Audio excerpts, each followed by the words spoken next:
Hi guys, good morning. আজকে আমার ছুটি, so I thought I will start off the day with you guys. So welcome to our vlog, and yeah, uh, good morning to all of you. As mom says, ছোটবেলা থেকে মা বাবা আমাকে বেডটি দিয়ে এসছে, and বিয়ের পর আমার বর আমাকে বেডটি দেয়। So people say life changes after marriage, but truly it didn't change for me. I get a lot of things what my parents used to do from my husband. So lucky enough that way, touch wood. Good morning সকলকে। বলো আজকে তোমরা সবাই কে কী করছো, কমেন্টে একটু জানিও, একটু কমেন্ট করো, তাহলে আমিও বুঝতে পারবো কে কে দেখছো, কোথা থেকে দেখছো। আমি ঠিক বুঝতে পারছি না। কালকে রাত্রেই যেমন আমি যখন পার্কে গেছিলাম তোমাদের সাথে, তখন আমি অনেকগুলো কথা ওখানে শেয়ার করতে চাইছিলাম, কিন্তু এত মশা কামড়াচ্ছিল যে আমি ওখানে আর বসতে পারিনি বেশিক্ষণ, তাড়াতাড়ি চলে এসেছি।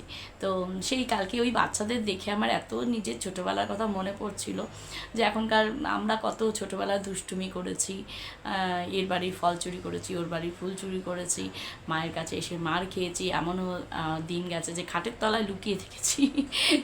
চুল লম্বা লম্বা ছিল, মা বার করে চুলের মুঠি ধরে মারতো। কেন? কারণ বাড়িতে এসে বলতো যে এই তোমার মেয়ে আমার বাড়ি ফুল চুরি করে নিয়েছে, এই তোমার মায়ের। আমার এটুকুও মনে আছে, আমি আর আমার দিদি পাশাপাশি ঘুমাতাম। সারা রাত্রি যদি বৃষ্টি হতো, তখন সারা রাত্রি ভাবতাম যে কখন সকাল হবে, জামরুল গাছের তলায় কত জামরুল পড়ে আছে, গিয়ে নিয়ে আসবো। তো সকাল হতে না হতেই আমি আর আমার দিদি দৌড়ে চলে যেতাম।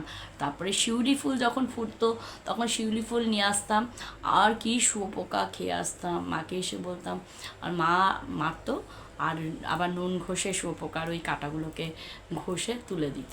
তো সেই ওই ছোটোবেলায় ওদেরকে দেখলে নিজেদের ছোটোবেলাগুলো মনে পড়ে যায়। সেই দিন তো আর ফিরে আসবে না। তো যাই হোক আর কি, এখন তো আমাদের নিজেদের সাংসারিক জীবন, মাঝে মাঝে ইচ্ছা করে দূর বাবা ভালো লাগে না রান্না করতে, কী রান্না, একদম ইচ্ছা করে না, কিন্তু যতই ইচ্ছে না করো করতেই হবে। এগুলো আমাদের নিত্যকার জীবন, করতেই হবে, আর ভেবে লাভ নেই। তো চাটা শেষ করি, চাটা শেষ করে সংসারের কাজকর্ম শুরু করি। আজকে আমার অনেক কাজ আছে টুকটাক। আজকে আমি সব বিছানার চাদরগুলো সব চেঞ্জ করব। তারপরে মেইন আর একটা জিনিস হয়ে গেছে, আমার চিমনিটা আজকে আমি পরিষ্কার করব। তো ওই সব কাজগুলো আমি আজকে সারবো। তার মাঝখানে রান্নাও আছে, ব্রেকফাস্টও আছে, সব কিছুই আছে। আমার কাজকর্ম শুরু করি, আবার পরে তোমাদের সাথে কথা বলছি।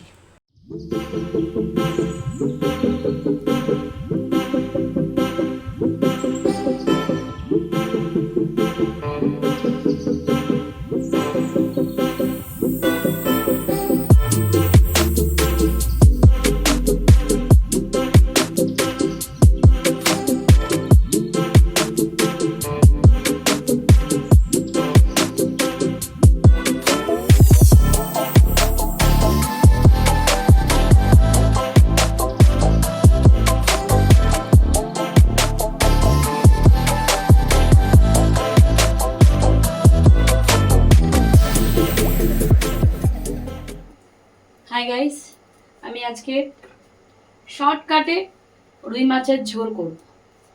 শর্টকাটে, একদম শর্টকাট, যাদের খুব তাড়া থাকে রান্নায়, তারা চটপট রান্না করে নিতে পারবে। দেখো আমি দেখিয়ে দিচ্ছি, চটপট হয়ে যাবে।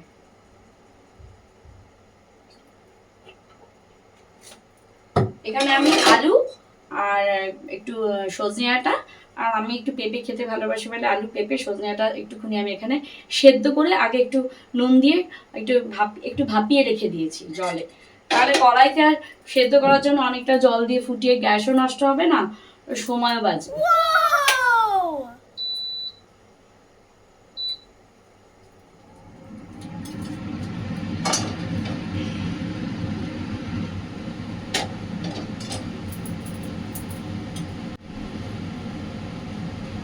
আর তেলটা গরম হয়ে গেছে,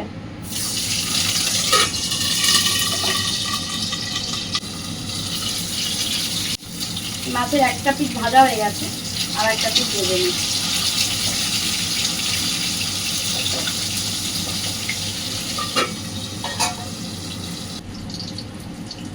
দেখো আমার মাছ ভাজা হয়ে গেছে, আর মাছটা চুলায় নেবো এবার।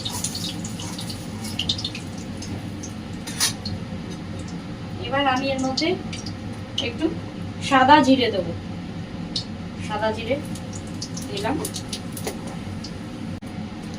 জিরে দিয়েছি, এবার তেজপাতা দিয়ে দিলাম,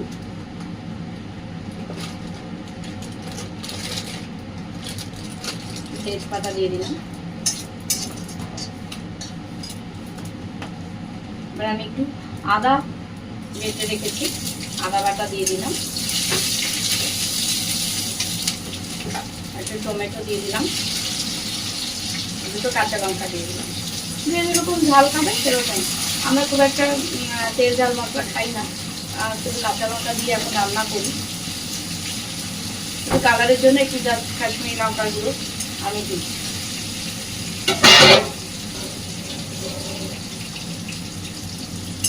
এইটা দিয়ে দিয়েছি। এবার আমি এর মধ্যে দেখো একটু নুন আর একটু হলুদের গুঁড়ো, একটু লঙ্কার গুঁড়ো আর একটু জিরের গুঁড়ো এর মধ্যে মিশিয়ে জল দিয়ে করে রেখেছি, এটার মধ্যে দিয়ে দেবো।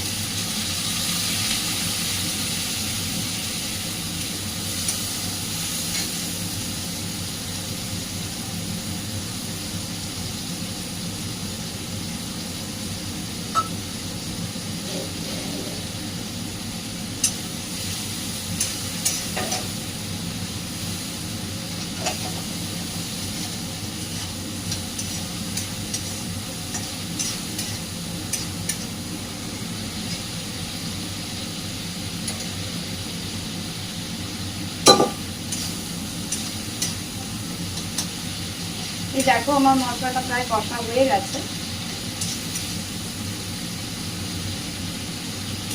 তোমরা দেখতে পাচ্ছ কিনা জানি না, দেখো তেলটা উঠে এসছে, দেখো পুরো তেল উঠে এসছে, মশলা কষা হয়ে গেছে।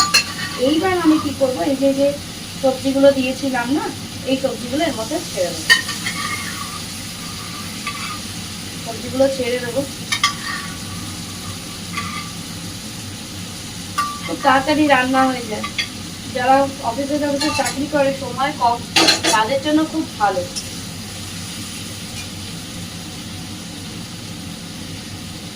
দেখো আমার মশলা দিয়ে সবজিটাও এটা হয়ে গেছে, প্রায় কষা হয়ে গেছে। এরকম ভাবে করলে অনেক কম সময় খুব তাড়াতাড়ি হয়ে যায়, খুব তাড়াতাড়ি রান্না হয়ে যায়। আর সব থেকে মেন জিনিস যেটা, গ্যাস কম করে।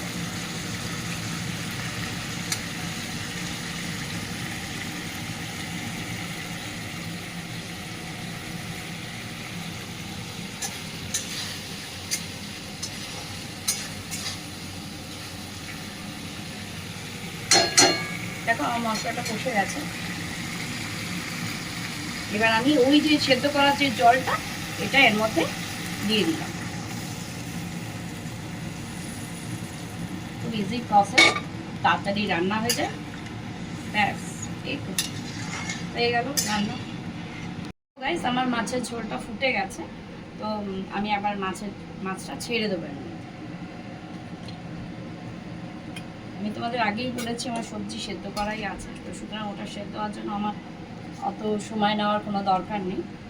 মাছটা একটু ফুটে গেলে ধনেপাতা দিয়ে নামিয়ে দেবো। আমার মাছের ঝোল ভালোভাবে ফুটে গেছে, এবার আমি ধনেপাতাটা দিয়ে দিলাম।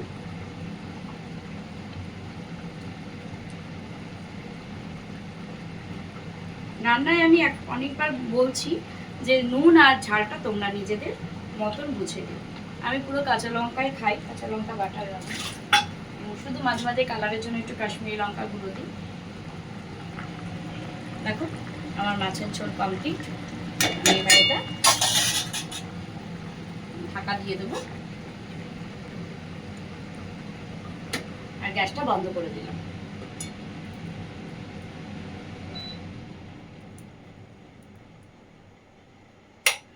দেখো আমার মাছের ঝোল হয়ে গেছে, কমপ্লিট আমার মাছের ঝোল। ঠিক আছে, হাই গাইস, আমরা রাতে ডিনার সেরে এসে একটু হাঁটতে বেরিয়েছিলাম, আমি আর আমার কর্তা। হেঁটে এসে আমরা এই পার্কের মধ্যে একটু বসলাম, কিছুক্ষণ বসে তারপর আমরা উপরে যাব। আমাদের ডিনার তো আমি তো তাড়াতাড়ি করি, ও একটু লেটে করে, তো তো তাও ওরও ডিনার হয়ে গেছে, আমরা বসলাম। আজকের মতো তোমাদেরকে গুড নাইট জানাই। আমাদের এখানে প্রচণ্ড গরম, দেখেই বুঝতে পারছো আমি ঘেমে স্নান হয়ে যাচ্ছি। তো তোমরা সবাই ভালো থেকো, আর প্লিজ আমার চ্যানেলটাকে তোমরা লাইক, শেয়ার অ্যান্ড সাবস্ক্রাইব করো। ওকে, টাটা, গুড নাইট। একটু কমেন্ট করো, তাহলে ভালো লাগবে।